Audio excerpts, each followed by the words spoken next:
And then the day of your retirement, you drop dead. You drop dead. You see, retirement is not absolute. It's not certain.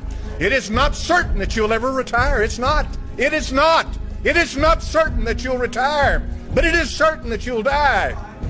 It is absolutely, completely certain that the day is going to come when your life is going to end on this earth. Have you made preparation?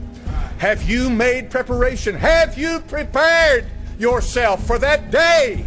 For it is coming. It is coming. And there's not one thing you can do to stop it. That day is coming. Are you ready? You say, well now, preacher, I just don't want to think about it. Not thinking about it's not going to change anything. Denying it is not going to change it. Saying it's not going to happen except for some long time off into the future. That's not so. Teenagers die. Young people die. Kids die. People die in their midlife. They die at all ages.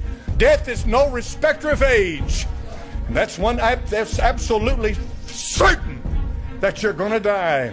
The Bible said it's appointed to men once to die, and then the judgment. Notice how the Bible concludes or continues on with the fact that even though that life leaves the body, it's not over. It's really just the beginning. It's just the beginning. So the Bible said it's appointed to men once to die. I ask you again. I'm going to ask you a pointed, simple question. Have you made provision? Are you ready? If you're not ready to die, you're not ready to live. You don't know anything about life until you realize where you're headed when the life leaves this body. Are you ready to die? Now, you didn't create death, and death didn't come upon you because of something you did. Death was here before you ever showed up. Death is the result of man's rebellion against God. When he sinned, he brought death into this world, and death by sin. So death passed upon all men, for all have sinned. Death is the consummation of rebellion and sin against God. It's here. It's a fact. It's something we deal with. And so, my friend, this morning, one more time, I want to ask you a question. Have you made provision for death? Are you ready? I'm not talking about your funeral. I'm not talking about if you bought you a plot and ground out here. I'm not talking about how much money you've got laid up and then you've told people what you want them to say, who's going to sing at your funeral and where they're going to do it and this and that. That's not what I'm talking about.